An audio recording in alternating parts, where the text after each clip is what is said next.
Anyway, there's a bit of confusion in that Spock's body was left on Genesis, and that pisses Sarek off, because it should have been brought back to Vulcan.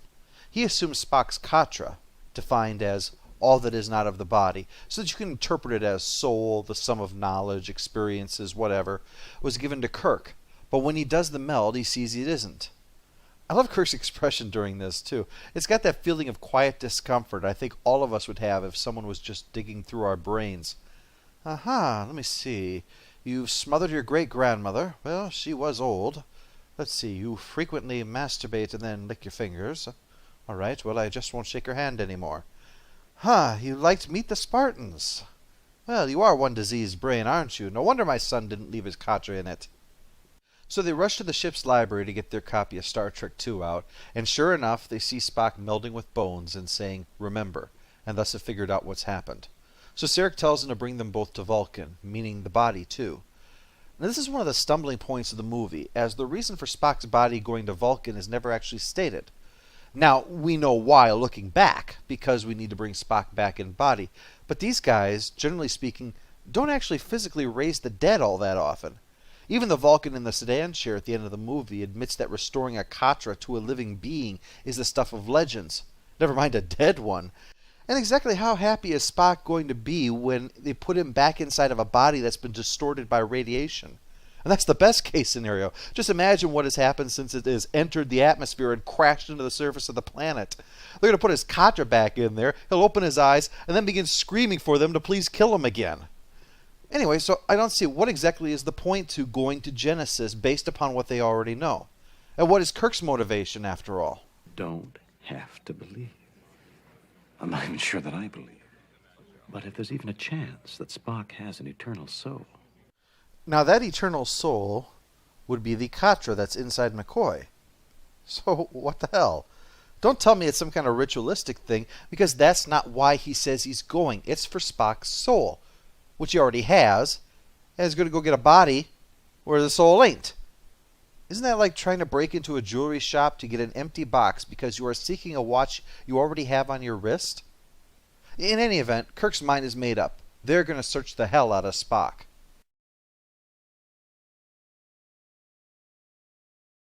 So the commander of Starfleet tells Kirk he cannot go to Genesis under any circumstances.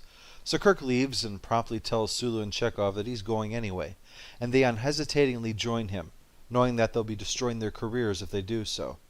Do let this point simmer in the back of your mind. Anyway, we soon see McCoy heading into a bar, so it must be time for breakfast. Once inside, he meets up with this guy. I think he's an alien, but I see less normal people behind the counter selling scratch-offs. He argues with the guy. I name not important. You seek I. Message received. Available ship stands by. Good God. Either this guy's Yoda's retarded cousin, or he learned English by reading online forums.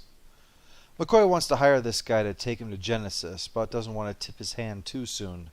Price you name, money I got.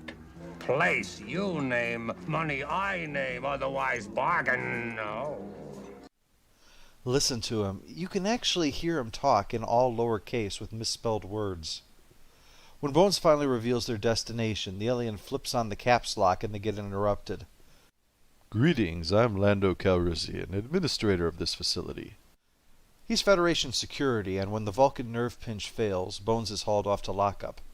Kirk soon shows up and breaks him out, along with a little help from Sulu, who does some judo on this guy and then blows up the console with a sonic screwdriver. Don't call me Tiny. What the? Stop, fiend! Meanwhile, we find Uhura at transporter control, paired with a guy known only as Mr. Adventure, and remains the most unconvincing performer of this entire movie. I swear he was supposed to appear in West Side Story and wound up on this set by mistake, because he reads all his lines like he's about ready to throw down or possibly dance. Yeah, well, maybe that's okay for someone like you, whose career is winding down. But me, I need some challenge in my life, some adventure, maybe even just a surprise or two.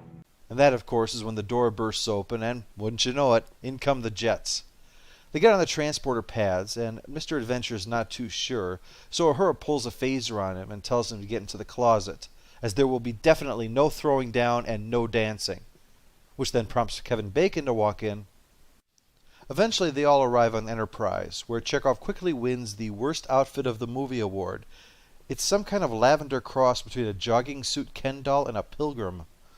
Scotty has rigged up automation systems on the ship so that they can do some limited flying without a full crew, and the group begins to steal the Enterprise. To show how awe-inspiring this moment is, we see this from the point of view of the janitor. Not something most movies are good enough to consider. Criminy, I left my mop and bucket on there, for Christ's sakes. They get out, pursued by the Excelsior, and Miguel Ferrer? War. It's fantastic. Unfortunately, Scotty has put some sugar in the Excelsior gas tank, so Enterprise quickly warps away. Gentlemen, your work today has been outstanding. I intend to recommend you all for promotion in whatever fleet we end up serving. Meanwhile, in The Day After Tomorrow, Roland Emmerich is shitting all over the laws of physics. Savick and David come across the young Spock and then wrap him up in his own burial robes to be comfortable. They contact Grissom to beam him up, but the captain's unsure. All the same, I'm going to advise Starfleet and get instructions. I'm sure Starfleet would approve, sir. Probably true, but let's do it by the book. By the book. You have something in the book to cover what to do if you come across a dead officer resurrected as a small child. Just admit you're a big pussy who wants to cover his ass. While Grissom tries to inform Starfleet, Krug arrives and tries to take the ship intact, so his gunner naturally blows it all up. Krug's not happy, saying the gunner is poo, and the gunner calling him a cock. Come on, poo! Shoot in there! But stop! Kach! As you can see, that kind of dirty talk isn't tolerated, mister.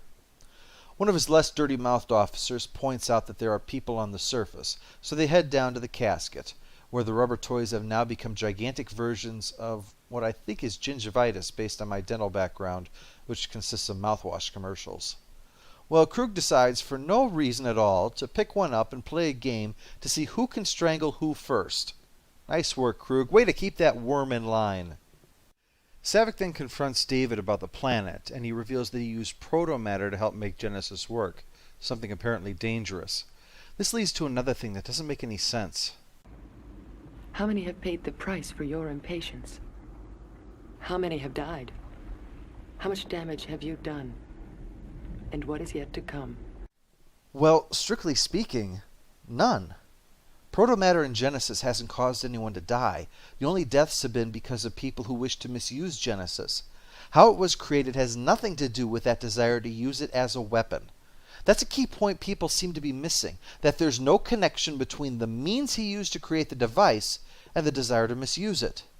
And saying that if he hadn't built it, it wouldn't have happened is technically true. And next month we'll discuss a little bit about how small things can have huge consequences. But saying that this is all his fault because of that is ridiculous. Genesis is a beneficial device which could be perverted into something harmful. But so can fire, for that matter. And it's hardly his fault that Starfleet security twice has failed and led to Khan and Krug to acquire it for evil. You can say this is all Bones' fault for saving Khan's life, or Chekhov's fault for not noticing that they were on the wrong planet, or Kirk's fault for exiling Khan to SETI Alpha 5. Saying David did something unethical? Sure, I'll buy that. Blaming him for all of this? That's ludicrous. Genesis' use of protomatter has caused no deaths. In fact, it has caused -1 deaths, since it not only has not killed anyone, but it has actually raised the dead. That's a bit difficult to rub in someone's face, isn't it? Think of all you've killed. Actually, I brought this guy back to life. And I hope you rot in hell, you anti-murderer. David then reveals that the planet is aging in surges, as is Spock, which is a problem because of the Ponfar. The Vulcan males need every 7 years to get laid. So Savick goes over and rubs fingers for a while. And then we're kind of left with the impression that she helped him through it, if you know what I mean. Not even a Vulcan synthesizer is played, which is a shame. We just cut to the arriving Enterprise. And here come the Klingons. Speed of lightning, roar of thunder, fighting all who rob or plunder, underdog. Krug finds and captures the team and begins the standard villainy for a little while. This scene also sets up a little bit I like to call missing the point. People keep telling Krug not to bother with Genesis because it's a failure. But they keep forgetting that Krug probably doesn't want to make planets, but annihilate them. It still does that just fine. So saying Krug won't want it because it doesn't work is like saying the military wouldn't want a new superatomic bomb because it doesn't leave behind the smell of freshly squeezed lemons.